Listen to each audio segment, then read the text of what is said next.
কাঁচা আমের চাটনি খেতে কার না ভালো লাগে। আজ আমি আপনাদের বানিয়ে দেখাবো গীতাঞ্জলি স্টাইলে কাঁচা আমের টক ঝাল মিষ্টি চাটনি। চলুন দেখে নেওয়া যাক কিভাবে আমি বানাবো। এখানে আমি গরম জল বসিয়ে দিয়েছি, আর আমি কাঁচা আম খোসা সমেত ফালি ফালি করে কেটে রেখেছি। এই দেখুন, এগুলো আমি 10 মিনিট মতো সেদ্ধ হতে দিচ্ছি। আপনারা অবশ্যই মনে রাখবেন, যখন কাঁচা আমের চাটনি করবেন তখন একটু ডাঁকর দেখে আম কিনবেন, আর যেন আমের গায়ে কোনো দাগ না থাকে সেটা অবশ্যই দেখে নেবেন। একটু পাকা পাকা আমটা হয়ে আসলে তখন তো সেটা গলে যাবে, চাটনিটা ঠিক মানাবে না, তাই জন্য একটু ডাঁকর দেখেই কিনবেন। আমি সব আমগুলো দিয়ে দিয়েছি, এবার আমি 10 মিনিট ঢাকনা দিয়ে হতে দেব। 10 মিনিট পর ফিরে এলাম। আমগুলো আমি জল ঝরিয়ে সব নিয়ে নিয়েছি, আর কড়াইয়ে সর্ষের তেল দিয়ে দিলাম।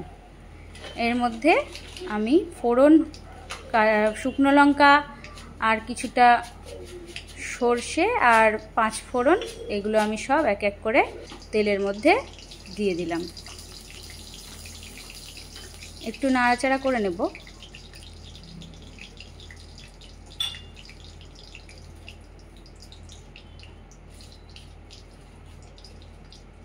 এই দেখুন, আমার ফোড়ন গরম হয়ে গেছে, নাড়াচাড়া করে নিলাম। এই পর্যায়ে আমি যে ওই আম সিদ্ধ করা জলটা রেখেছিলাম, ফেলে দিই, সেটা কিন্তু ফেলে দেবেন না, ওটাতেই আসল স্বাদ। ওই জলটা আমি দিয়ে দিলাম, সবটাই দিয়ে দিচ্ছি, অনেকগুলো আম আছে আমার।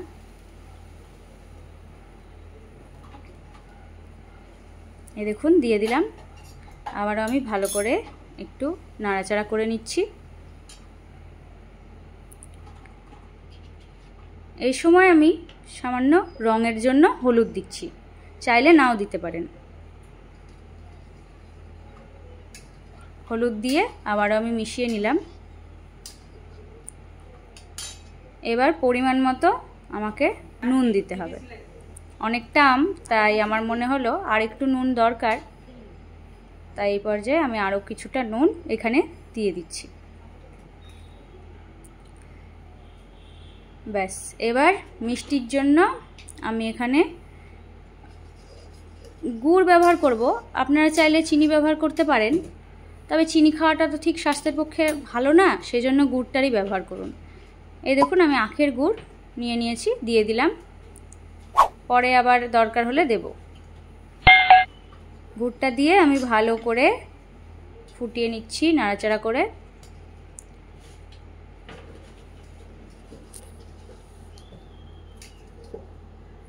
ভালো করে মিশিয়ে নিন, গুড়টা গলে যাবে।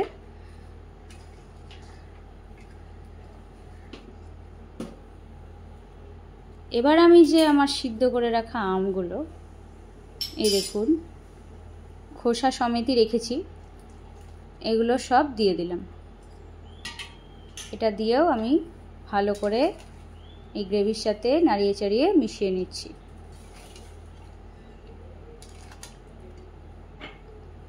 এই দেখুন ফুটে উঠেছে। বেশিক্ষণ সময় লাগে না এটা রান্না করতে, আগেই তো আমি একটু সিদ্ধ করে নিয়েছি, তাই জন্য এখানে বেশি সময় লাগবে না। আমার গোটা চাটনিটা করতে মোটামুটি 15-20 মিনিটে হয়ে গেছে চাটনিটা তৈরি। আরও একবার ঢাকা দিয়ে আমি 5 মিনিট মতো হতে দিলাম। এবার দেখে নিই কতটা হয়েছে।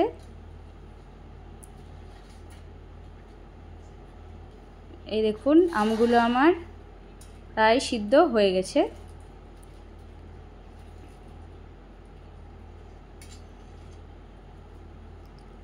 আমি চেখে দেখেছিলাম আর একটু মিষ্টি লাগতো, সেই জন্য আমি আরও কিছুটা গুড় এখানে দিয়ে দিচ্ছি।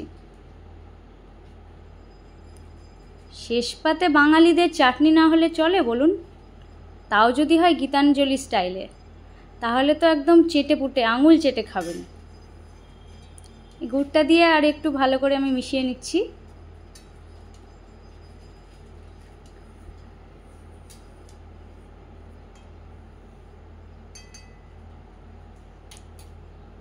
আর 2 মিনিট মতো আমি ঢাকা দিয়ে হতে দিচ্ছি। 2 মিনিট হয়ে গেছে। এই দেখুন আমগুলো একদম সেদ্ধ হয়ে গেছে।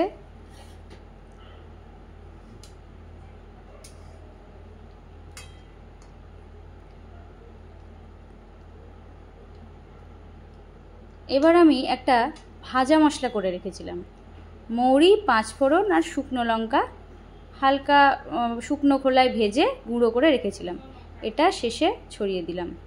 এটা দিলে একটা খুব সুন্দর গন্ধ করে আর খেতেও দুর্ধর্ষ লাগে। এটা দিয়ে আমি ভালো করে মিশিয়ে নিচ্ছি। এই দেখুন কি দেখে জিভে জল আসছে, তো খুবই সুস্বাদু হয়, আপনারা অবশ্যই বানাবেন। আমার রান্না কমপ্লিট, আমি ঢাকা দিয়ে 10 মিনিট পর ফিরে আসছি।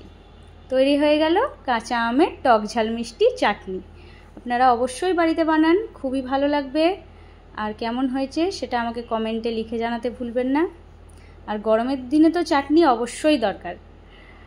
আমার ভিডিওটি যদি আপনাদের ভালো লাগে একটি লাইক করুন, সাবস্ক্রাইব করুন। ধন্যবাদ।